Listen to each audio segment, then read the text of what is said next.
Bienvenue dans votre nouvel épisode de Flair qu'on a décidé de coproduire avec BPI France dans le but de pouvoir faire découvrir des entrepreneurs, des artistes. C'est un salon de coiffure cosmopolite et mixte. Un homme sur 2 et une femme sur 3 sera touché par la maladie. Quand on a entre 20 et 25 ans, on n'a rien à perdre. Le plus important, c'est de tester son idée. Ne jamais abandonner car les meilleurs jours arriveront toujours. Par défaut, on va choisir la personne de 50 ans parce qu'on a plus de sécurité. Il faut que le marché dans lequel tu te lances, ce soit des gens un peu de ton âge parce que tu dois les comprendre. Moi, c'était une question qu'on se posait pas. Est-ce que c'est une boîte qui protège la planète ?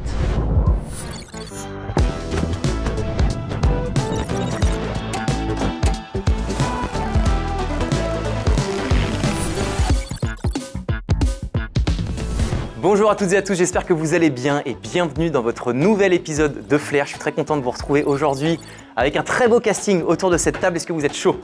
Oui, hop. Je rappelle juste avant un petit peu ce qui est Flair, qu'on puisse recomprendre pour les personnes qui vont découvrir ce format sur cet épisode. L'épisode qui va être dédié d'ailleurs à l'entrepreneuriat à tout âge. C'est une émission qu'on a décidé de coproduire avec BPI France dans le but de pouvoir démocratiser le fait de discuter de l'entrepreneuriat, du business, de pouvoir faire découvrir des entrepreneurs, des artistes. On va parler d'actualité et tout ça on l'a coproduit avec mon agence Com, qui est une agence de communication qui permet de créer des contenus un peu créatifs comme celui-ci. Avant toute chose, je vais quand même faire un petit tour de table pour pouvoir vous présenter. Je vais commencer à ma droite et on peut faire un micro bon anniversaire parce que tu viens tout juste d'avoir 18 ans, c'est Théo Leblanc. Merci. Bon anniversaire. Bon anniversaire, tout frais, tout fraîchement. Théo Leblanc, tu as 18 ans. Tu es vulgarisateur en IA, tu as fait tes conférenciers, tu as fait un TEDx. Tu es une personnalité des réseaux sociaux, clairement. Tu as plus de 37 000 followers sur LinkedIn. Tu es également sur de nombreuses conférences. Aujourd'hui, tu as une newsletter que j'aime beaucoup sur l'IA qui s'appelle FreeA. FreeA. Et tu es l'une des personnes les plus influentes en France parce que sur la partie newsletter de l'IA, tu as une croissance qui est quand même relativement énorme. Tu as plus de 10 000 membres sur ta newsletter, alors que tu l'as lancée il y a… Un peu plus d'un an. Un peu plus d'un an, donc ce qui est une très belle chose. Je suis très content d'être avec toi. Quelle est l'actualité un peu, Théo ? Eh bien écoute, dans peu de temps, ou alors juste quand ça vient de sortir probablement, je serai sur le salon encore avec BPI, sur le Big et sur la Deep Tech Voix Big pour justement communiquer sur la Deep Tech, sur l'intelligence artificielle auprès de plus de monde et le vulgariser auprès de plus de monde. Génial. Écoute, très content d'être avec toi aujourd'hui. Je continue mon tour de table avec, messieurs, dames, Christelle Defoucault. Christelle, tu es The Influenceuse LinkedIn. Tu as une communauté de plus de 284 000 abonnés. Tu es formatrice sur la marque employeur. Tu es conférencière en entreprise sur donc l'emploi, la marque employeur et sur LinkedIn. Tu es aussi auditrice de plusieurs ouvrages. Et je sais que tu fais aussi beaucoup de sport. Je sais qu'on a un contenu qu'on doit faire ensemble où tu dois me montrer un petit peu tes talents en wing foil, c'est ça? Exactement. Comment tu vas? Eh bien, écoute, ça va bien. Je faisais du wing foil hier, justement. Et là, tu as vu la pluie parisienne. Exactement. Et qu'est-ce que c'est parce que nous on… Ah, tu peux expliquer, c'est vrai. Alors, qu'est le wing foil? Le wing foil, c'est comme une planche à voile, mais il n'y a pas de mât. Et on a la voile entre les mains, on est porté par le vent. Et sous la planche, il y a un foil qui fait qu'on se lève sur l'eau et qu'à un moment, avec la vitesse, on vole sur l'eau. Et donc, je m'étais juré de réussir à voler sur l'eau avant 60 ans et j'aurai 60 ans bientôt et je vole sur l'eau. Bravo. C'est beau. En vrai, c'est très très beau. Bon, ça s'applaudit quand même. En vrai de vrai, c'est beau. Vraiment, hyper content d'être avec toi, Je Christelle. fais le chacun des surfeurs. C'est bon ça. Laurent Kayem, on peut l'applaudir aussi. Mon ami et plus qu'un ami, tu es entrepreneur autodidacte, investisseur à 37 ans. Tu as fondé Gold Union, donc tu es leader de la vente et d'achat de métaux précieux avec plus de 70 millions d'euros de chiffre d'affaires. Tu es présent en France, bientôt aux États-Unis, au UK. Je crois que tu es en train de t'es sur le point d'ouvrir. Tu es également créateur de projets hôteliers, investisseur dans pas mal de startups en IMO et dans les transports. Et tu as clairement, et tu m'en avais parlé, l'ambition de créer un groupe mondial. Parti de rien et sans études, je pense qu'on va en parler un petit peu après parce qu'on va parler du déclic.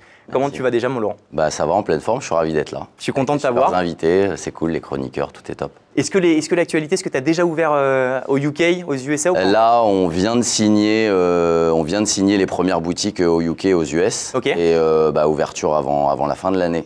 Trop Donc, bien. grosse pression. Bon, bah écoute, mortel, Voilà. on te souhaite le meilleur. Merci. Et je termine ce tour de table, messieurs, dames, avec Rassem. Rassem, cofondateur et CEO de Legal Place que tu as lancé en 2015, tu proposes des solutions de ligne permettant de simplifier et digitaliser toutes les démarches administratives pour les TPE et les PME, notamment aussi sur la création de sociétés, je t'en parlais avant. À chaque fois, on passe par toi, par ton service pour pouvoir créer tes boîtes. Et en plus de ça, moi j'ai découvert ta chaîne YouTube qui a explosé en un an. Tu partages énormément de valeur sur tous les sujets administratifs, légaux, pour je pense toute typologie d'entrepreneurs. Très content de t'avoir avec nous aujourd'hui. C'est quoi un peu les actus? Bah écoute, déjà, ravi d'être là avec vous tous. Les actus, c'est qu'on a lancé il n'y a pas longtemps notre compte pro. Donc aujourd'hui, quand tu crées une boîte sur Legal Place, tu peux directement déposer ton capital chez nous et donc ne pas avoir besoin d'aller chez une banque, couper tout le process de création, etc. Et donc tu as sur l'application Legal Place où tu as la compta et le légal, tu as aussi maintenant la partie compte pro, donc tes virements, tes transactions, ta carte de crédit, etc. Ok. Et Legal Place, c'est quoi en termes de chiffres? Écoute, aujourd'hui, on crée un entrepreneur sur 10 en France qui se lance passe par Legal Place. On est à peu près 200 salariés aujourd'hui. On est sur un bon trend. On a fait 70% de croissance l'année dernière. Donc, ouais, on est content. Trop cool. Et bah, écoutez, je suis chaud qu'on parle un petit peu de déclic, parce que là, on parle des chiffres de maintenant, mais il y a forcément un moment où on s'est lancé, on a voulu commencer à entreprendre. Quel a été, toi, le déclic, typiquement, Théo, quand tu as commencé à entreprendre, à être conférencier, tu es entrepreneur en devenir, c'est ce dont tu me parlais, mais qu'est-ce qui a fait que tu as voulu commencer à prendre la parole sur les réseaux, notamment sur LinkedIn, et à vouloir, c'est une certaine forme d'entrepreneuriat, à commencer à te lancer? Alors, il y a un déclic qui a été particulièrement important, c'est sur toute la partie conférence, où il y a un peu plus d'un an et demi, fin février 2022, je reçois un message de maintenant ce qui est devenu un ami de Mathieu, qui du coup me dit « Tiens, est-ce que tu aimerais intervenir au salon des retraités ?» Et je sais pas ce que c'est, je fais bon ok, pourquoi pas, c'est marrant, c'est pas ce que c'est. J'y vais, on se rend compte qu'en fait c'est un peu foireux, c'est pas une bonne idée. Du coup finalement on mange ensemble, on devient très potes. Il me dit bah tiens dans 2 semaines, j'ai un ami qui organise un séminaire à Méribel avec 500 entrepreneurs, est-ce que t'es chaud d'intervenir là-bas? Bah, pourquoi pas. J'y vais, je me retrouve à parler d'intelligence artificielle aux côtés de Benoît Raphaël en full impro. Sauf qu'au final, je cartonne, j'adore ça. Forbes derrière me demande une interview parce qu'ils avaient 3 interviews prévues sur le séminaire. Et je me rends compte qu'en fait, les conférences, c'est génial, j'adore ça et que j'ai envie d'en faire beaucoup plus. Okay. Et finalement, ce côté-là, d'avoir un peu suivi mon instinct, d'avoir un peu été en mode yes man, à accepter, à vouloir tester des choses sur lesquelles j'avais pas forcément de compétences d'origine ou pas d'appétence spéciale, m'a permis de découvrir ça et de me développer là-dedans pour aujourd'hui, ce qui est presque une de mes activités principales. Ok, trop cool. Je trouve que le côté yes man, moi, il résonne beaucoup en moi parce que c'est le truc qui fait que quand tu t'ouvres à la vie, entre guillemets, quand tu acceptes des opportunités, des échanges plutôt que de rester dans sa zone de confort, c'est toujours là que tu arrives à créer du lien, des relations qui te permettent de pouvoir potentiellement transformer un peu ta vie. Je fais volontairement un petit ping-pong à droite à gauche. Toi, Laurent, c'est quoi ton déclic? Il y a eu pas mal de déclics, mais avant d'être dans l'or, dans l'immobilier, etc., j'ai fait un autre métier qui était dans l'événementiel. Quand vous allez en boîte de nuit, vous savez, quand vous allez aux toilettes, il y a toujours un gars qui est là en train de nettoyer, donc nettoyer s'il y a des gens qui cassent les verres, nettoyer les toilettes. Et donc ce gars-là, c'était moi à l'époque.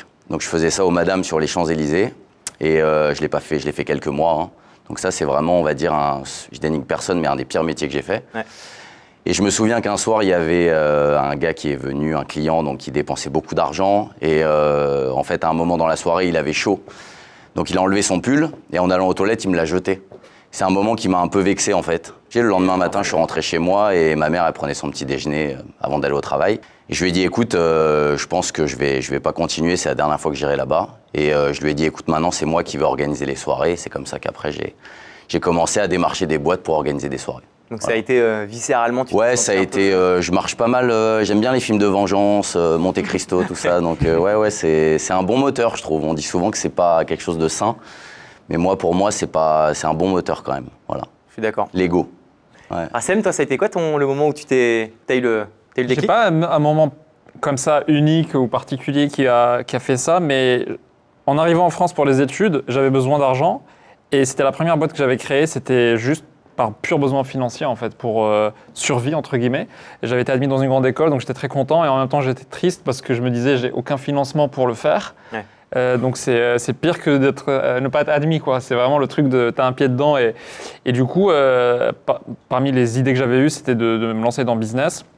J'avais déjà fait pas mal de tech avant quand j'étais adolescent, donc je me suis dit on va faire de la prestation de service pour les boîtes qui en ont besoin et c'était purement financier au début, tu vois. Et ensuite, en faisant ça, j'avais quand même pas mal vécu la vie d'un entrepreneur qui se lance, qui est perdu dans la jungle administrative, qui doit payer des professionnels alors qu'il n'a pas forcément d'argent, etc.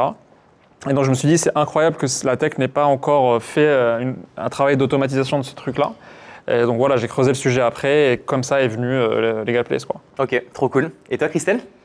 Moi, ça va moins faire rêver que ces messieurs. C'est bien, c'est les réalités, il faut. Alors, moi, je n'ai jamais voulu créer d'entreprise. Je suis un pur produit du salariat. Moi, je suis rentrée chez Alcatel, je pensais y rester jusqu'à la fin. J'ai jamais voulu créer de boîte à tel point que Par exemple, j'adore la cantine, j'adore la machine à café, j'adore les comités d'entreprise, j'adore les réunions. Donc, j'adore vraiment l'entreprise. Et en fait, c'est un accident de vie. Donc, le déclic, c'était un accident de vie. À l'âge de 50 ans, je me suis retrouvée paralysée des épaules. Et je suis restée 1 an immobilisée chez moi, avec les bras plaqués contre le corps. Donc, je sais à peu près tout faire avec les pieds. Et un jour, j'ai découvert que je pouvais taper sur un ordinateur malgré cette paralysie et voilà, et malgré ces opérations. Et donc, j'ai écrit mon premier livre sans les bras, avec un peu de cerveau. Et mon premier livre est sorti. Il y en a eu un deuxième, un troisième, un quatrième. J'ai créé ma chaîne YouTube. Voilà, tout est arrivé finalement suite à cet accident de parcours. Et alors, l'entreprise, bien, j'ai commencé aussi à écrire sur LinkedIn. En mars 2016, j'avais 485 abonnés. Mon rêve dans la vie, c'était d'être à 500 abonnés, parce qu'à 500, on avait plus 500. Et j'ai commencé à écrire sur LinkedIn. 8 ans et demi après, j'en ai beaucoup. Et j'ai commencé à être connue. Et là, on m'a demandé des conférences, des formations, un petit peu comme toi. Et il a fallu que je facture. Qu'est-ce que j'allais faire? J'étais obligée de créer ma boîte. Ok, hyper cool, mais je trouve ça trop bien de voir à quel point les parcours sont différents et variés et que c'est pas forcément qu'un déclic. Toi, ça l'a été avec effectivement ce moment de vie, mais ça peut être aussi parfois le découlé de simples échanges, de rencontres. Donc je trouve ça très cool. On va passer au prochain format, qui est un format où on va parler un petit peu d'actualité sur tous les sujets business, entrepreneuriaux, sauf qu'on va le faire d'une manière un peu plus créative. Générique. Sur ce prochain format, donc sur ce format actuel, La Bonne Dose, on va recevoir Nathan Amram, le CEO de Moon AI, qui décortique tous les contenus sur les réseaux sociaux et qui, en gros, permet de pouvoir comprendre les facteurs qui génèrent de l'audience. Et à chaque fois, il arrive sur cette chronique pour nous partager des actus business. Messieurs, dames, un tonnerre d'applaudissements pour Monsieur Amram. Bonjour Nathan. Monsieur Gardas. Comment allez-vous? Et vous-même? C'est à vous de jouer. Cordialement. Alors aujourd'hui, il y a de plus en plus de jeunes qui se lancent dans le monde de l'entrepreneuriat. Donc le but de cette chronique est tout simplement de vous donner quelques conseils avant de vous lancer. Tout d'abord, il faut bien définir son projet. Parce que là, on n'est pas dans les Sims, il ne suffit pas d'un cheat code pour renflouer les caisses. Ici, c'est la vraie vie. Donc si le projet, c'est d'ouvrir un beach club à Calais, peut-être qu'on va devoir réfléchir à la stratégie. Ensuite, il faut rédiger un business plan. Mais attention, là, on va éviter de se la jouer J.K. Rowling en écrivant une histoire en 7 tomes. Le plus précis, ça va être le mieux. Et il va falloir aussi être un petit peu logique dans la manière dont on va l'écrire. Par exemple, on ne va pas, dans un provisionnel, dire voilà, moi, je vais faire 8 millions d'euros le premier mois, alors que le business, c'est de vendre des cookies pour des iguanes. Non, non. Et enfin, le plus important, c'est avant tout de tester son idée. Donc, imaginons que voilà, si vous êtes chanteur, vous n'allez pas faire un album directement. Non, on va commencer par faire quelques petites vidéos sympathiques qu'on va poster sur les réseaux sociaux pour tester. Et si on se prend des commentaires du style « Ah, mon grand-père a kiffé, mais bon, il est sourd », peut-être que c'est pas vraiment fait pour vous. Mais bon, le plus important, n'oubliez pas, c'est de toujours s'accrocher. L'entrepreneuriat, c'est une magnifique aventure. Mais surtout, accrochez-vous. Merci Jonathan. On va passer au prochain format, on va recevoir des entrepreneurs, entrepreneuses, je crois que des entrepreneuses d'ailleurs aujourd'hui, oui, qui vont venir nous parler de leur entreprise. C'est des entreprises qui sont plus ou moins avancées, ça peut être à leur démarrage, comme des boîtes qui font déjà pas mal de chiffres d'affaires. L'idée, c'est qu'elles vont avoir 1 minute pour parler face caméra, de faire le fameux elevator pitch. Elles vont arriver potentiellement avec une problématique ou pas. S'il y a une problématique, le but du jeu, c'est que vous arriviez à l'aider à répondre à cette problématique. S'il n'y en a pas, rebondissez, je compte sur vous pour le challenger, le business model, le modèle économique, le pourquoi du comment de leur business. Vous êtes là pour leur apporter un maximum de valeur et on va recevoir nos 2 premières entrepreneuses, qu'elles sont 2 aujourd'hui. Mais juste avant ça, un petit générique s'il vous plaît. Donc pour ce format maintenant ou jamais, on va recevoir nos 2 premières entrepreneuses. Donc s'il vous plaît, un tonnerre d'applaudissements pour Suzanne et Sylvie, les cofondatrices de Hair Expert Academy. J'ai pas mis de H, Hair Expert Academy. Let's go, c'est parti les filles. Hello. Hello. Vous allez bien? Bonjour, très bien. Je vais me mettre un peu plus loin. Vous avez compris le but du jeu? Bien sûr, 1 minute. 1 minute face caméra, vous pouvez regarder la caméra qui ne bouge pas juste en dessous. Super. Et puis c'est à vous de jouer. Let's go. D'accord, ça marche. Bonjour, moi c'est Suzanne, j'ai 40 ans, 3 enfants et je suis la fondatrice de la Hair Expert Academy. Bonjour, je suis Sylvie, j'ai 43 ans et je suis la cofondatrice officieuse de la Hair Expert Academy et j'ai fait une formation il n'y a pas très longtemps pour être ingénieure pédagogique. La Hair Expert Academy, c'est un salon de coiffure esthétique, cosmopolite et mixte et nous allons bientôt lancer la partie académie d'ici dans 1 mois. On a déjà ouvert la partie salon de coiffure et esthétique en décembre 2022. Nous avons franchi ce mois la barre des 1400 clients. Notre priorité, c'est l'inclusion et avoir un impact positif sur notre environnement. Donc, nous recyclons les cheveux et nous disposons aussi d'une gamme végétale 100% production France au salon. Nous avons des valeurs fortes. Nous avons accompagné cette dernière année et recruté une réfugiée politique afghane qui est sportive internationale. Le sens de tout ça, c'est être inspirante pour les nouvelles générations de professionnels à venir. Bravo, bravo les filles. J'ai ramené quelques plaquettes, voilà, pour dire. C'est quoi? Le trophée qu'on a reçu de la part de Pôle emploi. Voilà. Magnifique. Bah écoutez, bravo les filles. Est-ce que vous avez déjà bravo, parce que c'est pas évident effectivement, 1 minute et à 2 de se faire le petit ping-pong, vous avez très bien fait. Donc franchement bravo. Est-ce que vous avez une problématique? C'est vrai qu'on a monté un business plan, là vous en parliez tout à l'heure, et c'est vrai que c'était très intense de monter ce business plan. Il y a beaucoup de choses qu'on doit mettre en œuvre encore. On a cru que ça allait aller plus vite, mais non en fait, c'est vraiment pas à pas. Et, pourquoi faire un business plan? Pour structurer. Donc c'est pour vous, c'est pas pour non, c'est pas pour nous, c'est aussi pour les financeurs. Pour les finances surtout, donc vous rétrofinancez. À savoir qu'on a commencé avec rien, aucune capital, rien du tout. Oui. Donc c'est important de créer un business plan et être entouré, donc avoir un vrai réseau autour de nous. Le retail, c'est quelque chose que je connais très très bien. Oui. Là, au moins, l'avantage dans votre business, c'est que ça peut pas être digitalisé. J'ai bien compris l'impact que vous voulez avoir, mais c'est quoi exactement Est-ce que vous avez quelque chose qui vous différencie des salons de coiffure qui existent déjà vraiment? La différence, c'est peut-être de choisir le lieu. Donc, c'est un quartier en cours de développement. Nous-mêmes, en habitant dedans, donc on connaît les problématiques et on voudrait aussi participer à ce bel développement. Et pour développer aussi le commerce dans certains quartiers. Voilà, on peut mettre du beau dans un quartier prioritaire. Enfin, c'est pas incompatible. C'est qu'il y a un vrai enjeu social finalement derrière le mouvement. Quand vous regardez encore à l'heure actuelle, les reportages qui passent à la télévision sur l'île Moulin, c'est toujours sur les mêmes sujets en fait. Et là, nous, notre idée, c'est de dire non, à l'île Moulin, il y a aussi des belles choses et on le dit, on le fait et on le montre. Et le côté environnemental dont vous avez parlé, ça c'est une vraie ambition structurelle pour pouvoir piloter votre entreprise ou est-ce que c'est un plus? C'est une vraie ambition parce qu'en fait, j'ai quand même une quinzaine d'années d'expérience dans le domaine. Donc, recycler les cheveux, nettoyer les océans avec un petit geste et montrer ça aux jeunes et aux autres clients, évidemment, c'est quand même assez admirable. Mais donc, vous en faites quoi des cheveux On les envoie à une association en fait, qui est dans le sud de la France et ils nettoient. En fait, le cheveu, c'est hydrophile, donc ça absorbe les huiles. Donc on met ça dans l'eau et on absorbe les pétroles, les hydrocarbures, les déchets, des bateaux, tout dans ça. Les ports, en fait, quand il y a des écoulements d'hydrocarbures, tout de suite à la station essence du port, l'hydrocarbure est tout de suite récupéré, il ne va pas dans la mer, par exemple. Christelle, est-ce que tu as ton point de vue? À quel point est-ce que ça peut être une histoire qui peut se storyteller, se raconter sur les différents réseaux, notamment sur LinkedIn?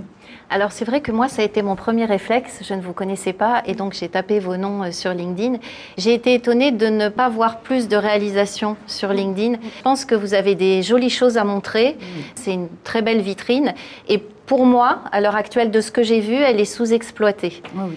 Parce que ce que vous venez de nous raconter, je pense que vous pouvez le raconter en vidéo, vous pouvez le raconter dans des textes, vous pouvez même intervenir sur des publications. Je pense que ça peut attirer même des clients dans vos magasins. Et surtout, moi, le point le plus important que je vois, c'est que vous parlez tout à l'heure du coup des financements, du fait que, de toute manière, c'est toujours compliqué d'obtenir des financements à la hauteur d'obtenir le plus possible. Et je connais beaucoup d'entreprises ou d'entrepreneurs qui, grâce à quelques posts LinkedIn où ils racontaient leur histoire, où les gens finalement étaient touchés, voulaient partager, les encourager, ont réussi à trouver 1, 2, 3, des dizaines d'investisseurs prêts à leur proposer de l'aide, prêts à proposer finalement leur argent si nécessaire. Donc je pense qu'il y a vraiment une carte à jouer là-dessus, à raconter votre belle histoire, parce que ça peut résonner auprès de beaucoup de monde. Écoutez, merci beaucoup les filles, on va vous retrouver du coup sur LinkedIn pour suivre les aventures que vous allez partager. Un grand merci à vous, je pense qu'on peut les applaudir et puis on vous retrouve sur les différents réseaux. On va passer à une deuxième entrepreneuse qui s'appelle Christelle, qui est la cofondatrice des Rebelles. J'ai hâte d'avoir les informations. On peut applaudir Christelle qui arrive d'un coup. Salut Christelle. Bonjour. Tu vas bien? Très bien, super. Écoute, merci de m'accueillir. Très content de te recevoir. Je pense qu'on a tous et toutes hâte d'écouter ce que tu vas nous proposer. Je te propose d'être au milieu et de parler face caméra. Super. Et puis, t'as une minute. Let's go. Bonjour à tous, merci. Donc, je suis Christelle, j'ai 51 ans et je viens d'une belle région parce que je viens de la Bretagne. On est deux à avoir monté cette boutique et on s'appelle toutes les deux Christelle. Et donc, la boutique, Les Rebelles, c'est une boutique qui est dédiée aux personnes qui sont touchées par le cancer. C'est un concept assez unique puisque en Bretagne, on est les seuls et il en existe à peine une trentaine en France, alors qu'un homme sur deux et une femme sur trois sera touché par la maladie. C'est un parcours qu'on connaît toutes les deux, puisque la maladie, le cancer a percuté nos vies à toutes les deux. J'ai moi-même eu un cancer et Christelle a accompagné son papa et sa maman. Et c'est de ce constat que l'on s'est dit qu'on allait ouvrir une boutique, un lieu chaleureux, unique de shopping, dédié aux personnes qui pourraient retrouver tous les articles dédiés à leur pathologie. On a ouvert la boutique il y a un petit peu plus de 9 mois et ça a vraiment du sens parce qu'on a des gens qui font jusqu'à 1h30 pour venir nous voir.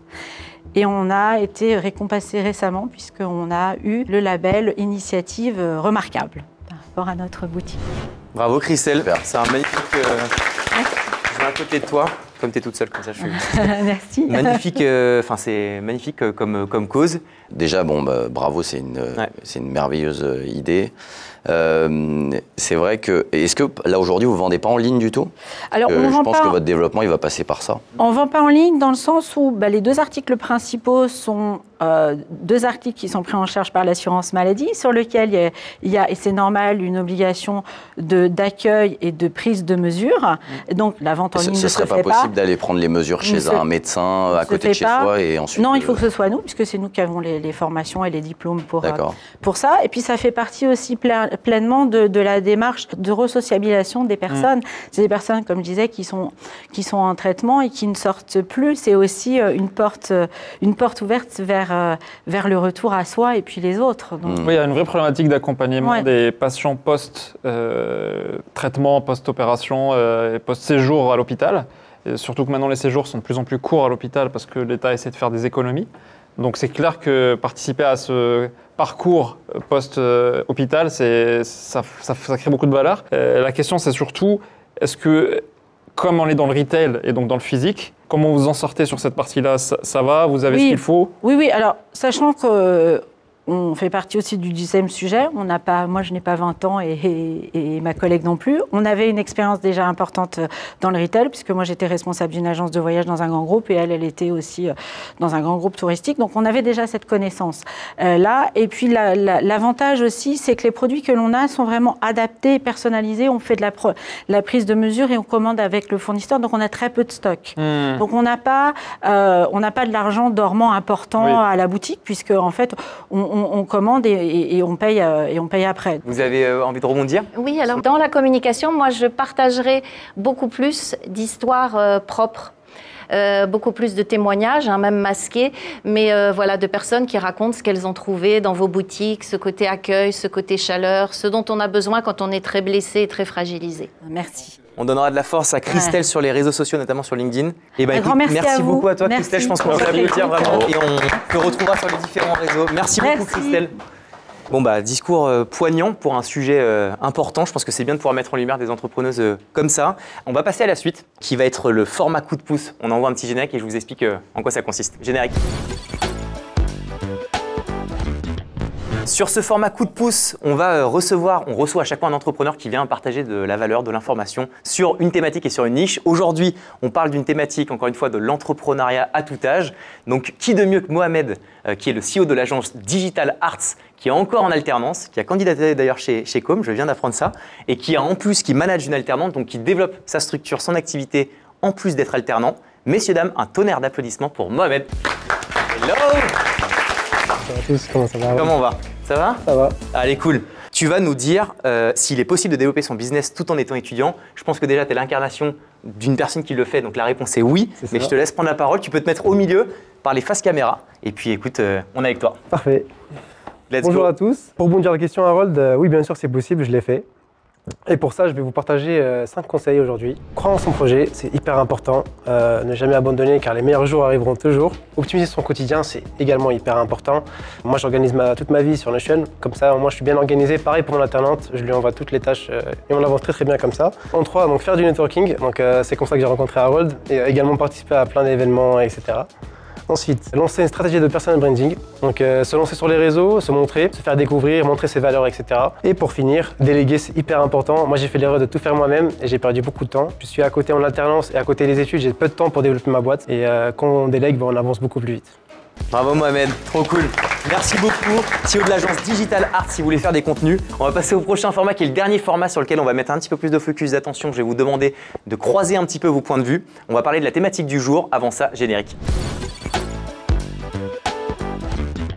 Dans ce dernier format Flair Play, on va parler du débat du jour. D'ailleurs, n'hésitez pas juste dans les commentaires à liker, à commenter si vous voulez aussi passer sur l'émission pour pouvoir mettre en avant votre projet comme les entrepreneuses avant. N'hésitez pas. Aujourd'hui, j'ai envie de savoir si selon vous, il y a un âge pour entreprendre. On a commencé à en parler un petit peu. Qui est-ce qui veut se lancer? La question du débat très macro, y a-t-il un âge pour entreprendre ou non? Christelle, allez. Tu as dit qui veut se lancer, tu me donnes la parole. Mais ça Donc, aurait j'ai fallu me levé la regarder main. aux yeux. Je trouve ça scandaleux. Alors, je pense qu'il n'y a pas d'âge. Il y a une mode, c'est vrai. Et moi, je trouve, c'est peut-être mon ressenti, entre guillemets, de boomeuse, mais que quand on parle d'entrepreneuriat, on a l'impression que c'est que pour les jeunes. C'est lié aux réseaux sociaux. On parle des entrepreneurs. Et d'ailleurs, quand on voit des business angels, etc., on voit des entrepreneurs, ils ont 25 ans, tous moyenne d'âge. Alors moi, souvent, sur les posts LinkedIn, quand ils sont là, ils disent « on a fait une levée de fonds de tant de millions ». Alors ça aussi, ça a l'air d'être le truc, on en parlait de la levée de fonds, ça a l'air d'être le but d'une entreprise, c'est de faire une levée de fonds. Mais on dit, mais attends, tu vends quoi? C'est quoi ton chiffre d'affaires? Non, j'ai fait une levée de fonds. Et quand on regarde les photos de la levée de fonds, ils sont tous là, mais c'est 25 ans la moyenne d'âge. Donc moi, je mets un petit commentaire LinkedIn, pas trop de seniors, pas trop machin. Et là, on me dit, mais si, regardez, la troisième personne à droite, Janine, elle a 42 ans.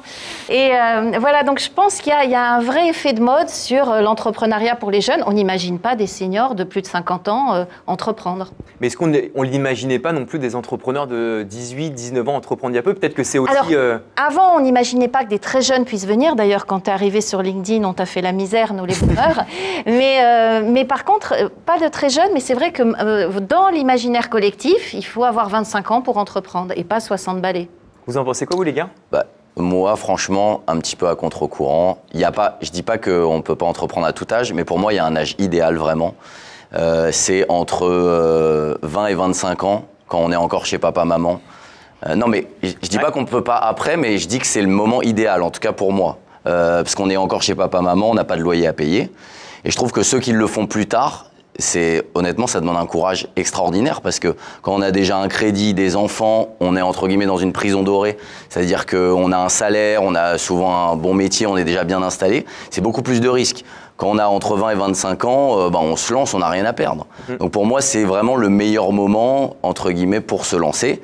Mais on peut se lancer après, c'est pas interdit. En tout cas, on va pas aller en prison, il n'y a pas de loi qui l'interdise. Mais Laurent, regarde, c'est pareil quand tu es senior. Quand tu es senior, tu n'as plus d'enfants, ta maison est payée, il n'y a plus de risques. Oui, mais… Et donc, c'est idéal pour… Alors, à la retraite, une fois qu'on a une rentrée tous les mois, mais peut-être. Tu n'as pas les mêmes, tu vois, tu n'as pas les mêmes impératifs. Tu as beaucoup moins de coûts et tu as déjà payé ton crédit. Ouais. Et tu as peut-être un appart, peut-être que tu as payé. Ta maison est payée. Il y a quand même besoin d'argent pour continuer à faire ses vacances. Y renoncer pendant 2-3 ans, c'est difficile quand même, quand on a l'habitude d'aller au ski l'hiver, etc. toute sa vie. Non, ton niveau de vie augmente quand tes enfants ont quitté la maison, parce que tu es déjà sur un salaire beaucoup plus élevé qu'avant. Tu n'es pas au début de carrière et tu n'as plus de coûts du tout. Non, mais il y a un peu le côté audacieux de la jeunesse et finalement l'expérience des seniors. Chacun ont une zone de génie, un espèce d'unfair advantage de par son âge. Mais toi, par exemple, Théo, ça a déjà été un frein ou pas? Est-ce que le fait d'être plus jeune, on t'a déjà dit non, mais qu'est-ce que tu fous à venir faire une conférence, t'es pas crédible? Ça l'a été plusieurs fois, notamment lorsque j'ai commencé, même il y a peu de temps encore, à entreprendre tout ce qui est sur du côté légal, côté juridique, où avant 16 ans, on n'a légalement pas le droit de créer une structure, de créer une société. Mais sinon, à part ça, on est obligé, on peut créer que 3 structures, une micro-entreprise, une SASU ou une SARL, et que sous des conditions très particulières. Donc il y a pas mal de contraintes quand même qui m'ont été imposées depuis quelques années. Et puis simplement, même du côté crédibilité, c'est simple, encore aujourd'hui, par exemple, sur les conférences, aujourd'hui, je fonctionne à 90-95% avec du bouche à oreille, parce que je suis bon en conférence, mais que naturellement, quand une entreprise doit choisir entre 2 conférenciers sur l'intelligence artificielle, qu'il y a moi et qu'il y a quelqu'un de 50 ans, par défaut, on va choisir la personne de 50 ans parce qu'on a plus de sécurité. Mais à l'inverse, ça peut être aussi un avantage de se dire il y a une personne de 50 ans ou une personne de 18 ans. La personne de 18 ans, c'est cool à marketer, c'est cool parce qu'en termes de communication, de se dire on prend un petit jeune, ça a peut-être plus d'impact qu'une personne qui aurait 45, 50, peu importe. Je pense que tu peux aussi te servir de ça comme un vrai outil de communication Je te dis, je Complètement. pense que c'est totalement ce que tu as fait et tu as bien fait de surfer aussi là-dessus. Mais ça peut être un bel asset finalement. Complètement, mais ça dépend des domaines. C'est-à-dire que sur les domaines un peu jeunes, justement, un peu qui sont mis en avant, etc., complètement. Par contre, sur tous les domaines très corporate, qui sont un peu plus cachés, par exemple dans la finance, ça va être beaucoup plus compliqué. Je pense qu'une conséquence aussi du fait qu'il y a un entrepreneuriat qui se fasse de manière de plus en plus jeune, c'est sur le recrutement, qu'il y avait quand même pas mal d'équipes. Est-ce que vous ressentez le fait que chez les plus jeunes, c'est plus compliqué de recruter parce qu'il y a de plus en plus de jeunes qui veulent entreprendre, qui veulent être en freelancing plutôt qu'en salariat? Est-ce que vous avez ressenti une espèce de pénurie de talent sur les 18-25 ans? Nous, on voit sur Legal Place les statistiques des créateurs d'entreprises chez nous. Ils n'ont pas 25 ans, ils n'ont pas 18 ans. C'est des mecs qui ont plus de 30 et plus, voire la quarantaine. Parfois, c'est leur deuxième boîte, c'est celle qui marche. Donc leur première boîte a commencé peut-être à 25. C'était un essai, une tentative. Ils sont revenus dans une boîte. À 35, ils arrivent avec un réseau. Tous tes potes de promotion et tes anciens collègues sont dans des postes importants. Donc, si tu veux vendre ta solution dans des boîtes, tu as un réseau. Quand tu as 19 ans ou 21 ans, tu connais vraiment personne qui soit établi, sauf ton oncle, peut-être ton père, etc. Et du coup, tu as beaucoup plus de chances de réussite post-40 ans. Statistiquement, je parle. Mais dans les NFT, il fallait avoir 18 ans. Et donc, il faut que le marché dans lequel tu te lances, ce soit des gens un peu de ton âge parce que tu dois les comprendre. C'est le problème, si je peux me permettre de rebondir. Je pense que les nouvelles générations veulent créer des entreprises à cause de nous. Parce qu'elles ont vu leurs parents trimer comme des malades dans des boîtes, progresser petit à petit, rester dans des boîtes, parfois se séparer parce que la vie de famille n'était pas compatible avec ce qui était imposé. Moi, j'ai connu l'époque où on disait quand tu partais à 18h, tu prends ton après-midi, ça fait rire tout le monde, mais elle est vraie cette époque-là. Et je pense que les jeunes nous ont vus souffrir et tout ça a fait que finalement nos enfants se sont dit, mais nous, on n'a pas envie de ça. Moi, c'était une question qu'on ne se posait pas dans les années 90. Je vais rentrer dans une boîte, est-ce que c'est une boîte qui protège la planète? À aucun moment, on se posait cette question. Est-ce que c'est une boîte qui protège l'humain? À aucun moment, on se posait cette question. Les jeunes, maintenant, ont ce sens des valeurs. Ils se disent, plutôt que me faire maltraiter et avoir un salaire pourri qui ne va pas me permettre de vivre, je tente ma chance et je crée ma boîte. Tu as aussi une espèce de dualité qui s'est créée et qui s'est une espèce de fragmentation entre le salariat, c'est un peu par défaut, et finalement, le endgame, c'est vraiment d'aller sur l'entrepreneuriat, qui est un peu le truc un peu incroyable. Être salarié, ça ne fait pas rêver. Ça ne fait pas rêver quand tu bosses dans une boîte. Avant, nous, ça nous faisait rêver d'avoir un CDI. Maintenant, tu dis CDI à un jeune, c'est tout juste si ce n'est pas un gros mot pour lui. Donc, le salariat ne fait plus rêver, l'entrepreneuriat fait rêver et on en oublie toutes les contraintes qui sont quand même liées à l'entrepreneuriat. Il faut alerter quand même les jeunes qui ne se lancent pas non plus parce qu'il y en a qui explosent en vol et notamment sur les réseaux sociaux. Et ça, c'est vraiment dommage. Et je pense que sur les réseaux, c'est un bon point, c'est que j'ai l'impression que les gens se sentent légitimes de prendre la parole sur les réseaux uniquement s'ils sont entrepreneurs et qu'ils ont marqué CEO d'une boîte, versus en fait… Sur LinkedIn, il n'y a pas assez de salariés qui s'expriment, je trouve, c'est dommage. Il y aurait rien de mieux que des gens qui sont experts dans leur domaine pour justement ceux qui le font, ça marche vraiment bien. C'est dingue, mais c'est que c'est trop peu commun. Donc du coup, tu es obligé de mettre CEO d'une boîte de une personne pour faire bluff et c'est pas forcément ce qui marche. Ça reste très limité à l'écosystème LinkedIn. Oui, la majorité de mes amis sont sur Instagram et TikTok et c'est pas du tout le cas. Ouais, c'est vrai. Merci pour la piqûre de rappel, Théo. Théo m'a mis une gifle en direct pour la fin de… Non, mais parce que LinkedIn est un microcosme, mais parfois on s'en rend pas compte parce que quand on évolue un peu trop dedans, etc., on a un peu la tête dans le guidon, mais ça reste un microcosme très particulier où tout le monde se connaît, où c'est finalement l'image qu'en ont parfois les gens un peu cringe de LinkedIn et parfois pas si fausse que ça.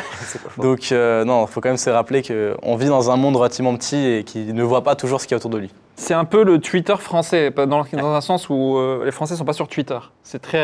Il y a très peu qui sont sur Twitter de chefs d'entreprise ou de cadres, alors qu'ils sont sur LinkedIn. Mais on en revient au sujet de marque employeur. Les entreprises qui réussissent, et vous qui avez des salariés et des collaborateurs, réussissez, aidez vos collaborateurs à communiquer en votre nom sur les réseaux sociaux. Parce on que encourage ça à fond. Pour la marque, c'est idéal. Il faut donner une liberté, il ne faut pas donner du contenu, et puis il faut valoriser les gens, et il faut les détecter, les valoriser. Ah mais je like leur post, y a pas de… Voilà, mais il faut mettre, il faut commenter, et puis les valoriser même dans l'entreprise, parce que franchement, il n'y a pas assez de salariés qui s'expriment, c'est très dommage. Tu parles de marque employeur typiquement, là on avait reçu Faisal de Decathlon qui est le directeur RH de marque employeur de Decathlon. Il prend la parole, il a cartonné, il a 40 ou 50 000 abonnés. Je pense que ce mouvement, c'est aux chefs d'entreprise qui ont des salariés peut-être de pousser ça. On va terminer sur ça. J'ai été très content d'être avec vous aujourd'hui. On a parlé d'une très belle thématique. On va terminer sur une petite note musicale, parce qu'avec BPI France, on s'est vraiment dit quand on allait lancer Flair, c'était parler d'entrepreneuriat, de mettre en avant des entrepreneurs et aussi des artistes. J'espère que vous êtes prêts. Encore un immense merci. J'espère que vous avez kiffé Merci. d'être avec nous aujourd'hui. Merci. On peut s'applaudir. Encore grand merci, Merci. à vous pour cet épisode et on se rejoint pour un prochain épisode rapidement. Merci beaucoup.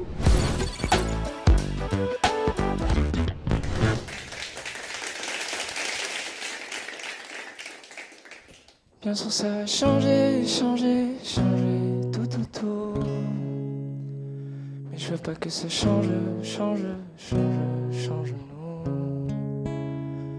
Si j'étais juste à côté de toi, sans les regards et les caméras, tu verrais que j'ai pas changé, changé, changé, changé. S'il y a tout qui s'en va, si tu me reconnais pas, s'il te plaît dis-le-moi. Si je deviens ce gars qui se regarde dans la glace en mesurant ses bras, ramène-moi dans notre salon où on a posé carton, on a causé d'avenir. Même loin de la maison, je pars de toi sans raison, n'écoute pas les réseaux. Bien sûr ça va changer, changer, changer tout autour.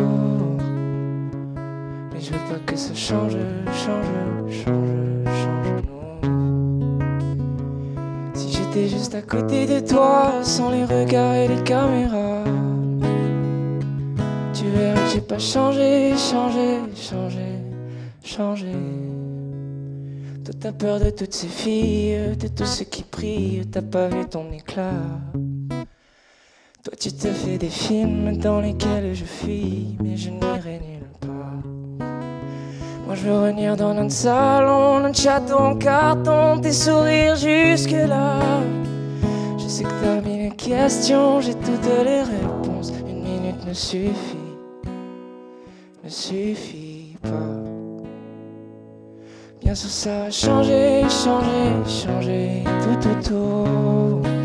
Mais je veux que ça change, change, change, change nous.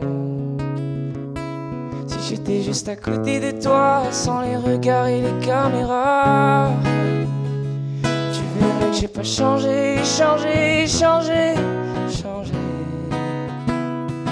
Parce que ça va changer, changer, changer tout autour. Changer, changer, changer, changer. Bien sûr ça va changer, changer, changer tout autour. Changer, changer, changer, changer. Bien sûr ça va changer, changer, changer tout autour. Mais je veux pas que ça change, change, change, change nous. Si j'étais juste à côté de toi, sans les regards et les caméras, tu verrais que j'ai pas changé, changé, changé, changé.